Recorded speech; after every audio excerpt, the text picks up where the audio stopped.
అందరికీ వెల్కమ్. మీరందరూ బాగుండాలని దేవుణ్ణి కోరుకుంటున్నాను. ఈరోజు మనం పన్నీర్ కర్రీ వెజిటేబుల్ దమ్ బిర్యానీ చేసుకుందాం. నేనైతే బఠానీ పన్నీర్ని ఫ్రై చేసుకున్నా. అదే ఆయిల్లో ఇప్పుడు కొంచెం జీలకర్ర వేసుకొని ఆనియన్స్ ఇంకా కరివేపాకు మంచిగా ఫ్రై చేసుకోవాలి. అది మంచిగా ఫ్రై అయిన తర్వాత అల్లం వెల్లుల్లిపాయ పేస్ట్ వేసి అది మంచిగా ఫ్రై అయిన తర్వాత పసుపు వేసి ఇంకా టమాటాలు వేసి ఉప్పు వేసుకొని దాన్ని బాగా మగ్గించుకోవాలి. లిడ్ క్లోజ్ చేసి బాగా మగ్గించుకోవాలి. ఇది బాగా మగ్గిన తర్వాత ఒకసారి కలిపేసుకొని ఇప్పుడు ఇందులోకి పన్నీర్ మసాలా ఇంకా సరిపడినంత కారం వేసుకొని బాగా కలిపి కొంచెం మగ్గించుకోవాలి. అది మగ్గిన తర్వాత మనం ఫ్రై చేసుకున్న బఠానీ పన్నీర్ వేసుకొని ఇంకా సేపు ఫ్రై చేసుకోవాలి. అది ఫ్రై అయిన తర్వాత వాటర్ మనకు ఏవి ఎంత కావాలంత వాటర్ పోసుకుని అది మంచిగా మగ్గిన తర్వాత అందులో కొంచెం షుగరు ఇంకా పన్నీర్ మసాలా కొంచెం నెయ్యి వేసుకుంటే చాలా అదిరిపోద్ది అయిపోయింది. ఇప్పుడైతే మనం వెజిటేబుల్ దమ్ బిర్యానీ కోసం అయితే మన ఇంట్లో ఏ వెజిటేబుల్స్ ఉంటాయో అవన్నీ వేసుకోవచ్చండి. పిల్లలకి తెలియకుండా అన్ని వెజిటేబుల్స్ తినిపించవచ్చు. అయితే నేను 1.5 గ్లాసు రైస్ కూడా నానబెట్టేసుకున్నాను.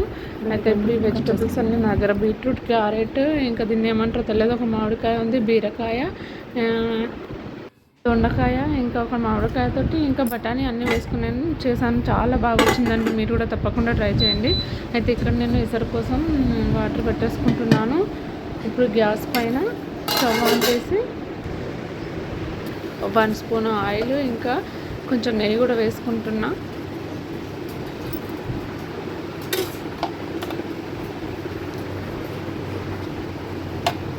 ఇది బాగా వేడైన తర్వాత బిర్యానీ స్పైసెస్ వేసుకోవాలి. ఏ ఒకటి తక్కువైనా పర్లేదండి, బాగానే ఉంటుంది. మన దగ్గర ఏముంటే అవి వేసుకోవాలి. ఇంకా ఆనియన్స్, పచ్చిమిర్చి, కరివేపాకు వేసి మంచిగా ఫ్రై చేసుకోవాలి. అది మంచిగా ఫ్రై అయిపోయిన తర్వాత అల్లం వెల్లుల్లి పేస్ట్ వేసుకోవాలి. ఇది మంచిగా గోల్డెన్ బ్రౌనిష్గా వచ్చే వరకు ఫ్రై చేసుకోవాలి. ఇది ఫ్రై అయ్యేలోపు ఇక్కడ మనం వాటర్లో బిర్యానీ స్పైసెస్ వేసుకోవాలి. కొంచెం అల్లం వెల్లుల్లి పేస్ట్ ఇంకా కొత్తిమీర, పుదీనా,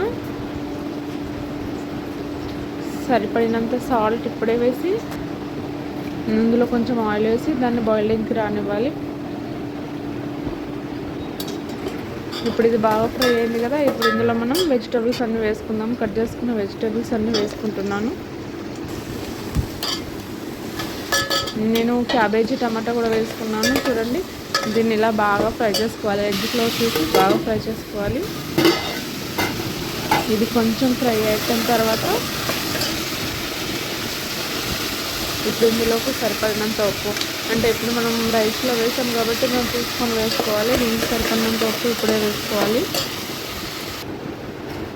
అది కొంచెం ఫ్రై అయిన తర్వాత మూత పెట్టి కొంచెం పసుపు, ఇక్కడ నేను బిర్యానీ మసాలా వేసుకుంటున్నాను, లేకపోతే గరం మసాలా కూడా వేసుకోవచ్చు. సరిపడినంత కారం వేసి బాగా కలుపుకొని బాగా మగ్గించుకోవాలి. ఇప్పుడు ఇక్కడ వాటర్ బాయిలింగ్కి వచ్చాయి. ఇందులో నేను రైస్ వేసేసుకుంటున్నాను.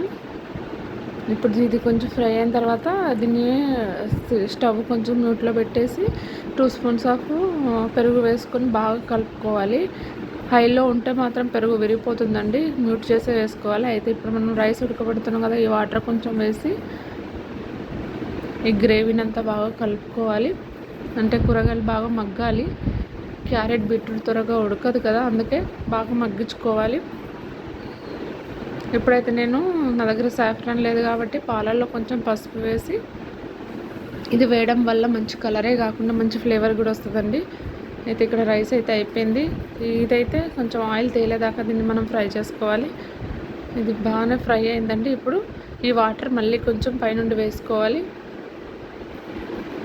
వేసుకున్న తర్వాత ఇప్పుడు రైస్ అంతా నీళ్ళన్నీ తీసేసి రైస్ అంతా మంచిగా ఈవెన్గా స్ప్రెడ్ చేసుకోవాలి. అంతా రైస్ అంతా వేసేసుకున్నా. ఇప్పుడు పైనుండి కొత్తిమీర, పుదీనా ఇంకా మనం పసుపు వేసుకున్న పాలు ఉన్నాయి కదా, ఆ పాలు పోసేసి ఇక్కడ ఫ్రైడ్ ఆనియన్స్ కూడా వేసుకోవచ్చు, కానీ నేను వేసుకోవట్లేదు. కొంచెం నిమ్మరసం వేసి ఇంకా పైనుండి నెయ్యి వేసేసి లిడ్ క్లోజ్ చేసి పైన దాన్ని బరువు పెట్టేద్దాం, అంతే అండి. 10 మినిట్స్ లో ఫ్లేమ్లో చేసి తర్వాత 10 మినిట్స్ తర్వాత బంద్ చేసి మనం తీయాలి. ఇప్పుడే తీయకూడదు. అయితే వంట అయితే అయిపోయినట్టే. కానీ ఇప్పుడు చూడండి గిన్నెలు అయితే ఎన్ని ఉన్నాయో. ఇప్పుడు ఈ గిన్నెలన్నీ కడిగి క్లీన్ చేసే వరకు అయిపోద్ది. ఓకే అండి, అయిపోయింది. నేను బంద్ చేశాను. 10 మినిట్స్ బంద్ చేసి 10 మినిట్స్ కూడా అయిపోయింది. ఇప్పుడు ఒకసారి తీసి చూద్దాం. బాగా చూడండి, నిజంగా స్మెల్ అయితే చాలా బాగా వచ్చింది. కిచెన్ అంతా ఒకటే గుమగుమలు. అది దీన్ని మంచిగా వేడి మీద, బాగా వేడి మీద మనం కలపొద్దండి. ఒక 5 మినిట్స్ తర్వాత కలపాలి. చూడండి పొడి పొడిగా బాగా వచ్చింది. ఇంకా చల్లగా అయిన తర్వాత మంచిగా పొడి పొడిగా వచ్చింది. టేస్ట్ అయితే చాలా బాగుందండి. వెజిటేబుల్స్ తినని పిల్లలకైతే ఇలా బిర్యానీ చేసి పెడితే నిజంగా ఇష్టంగా తినేస్తారు.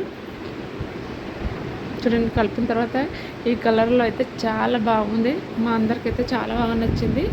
ఐ హోప్ మీకు కూడా నచ్చుతుందని అనుకుంటున్నాను. అయితే ఈరోజు మా ఇంట్లో వంటలు వెజిటేబుల్ దమ్ బిర్యానీ, పన్నీర్ కర్రీ,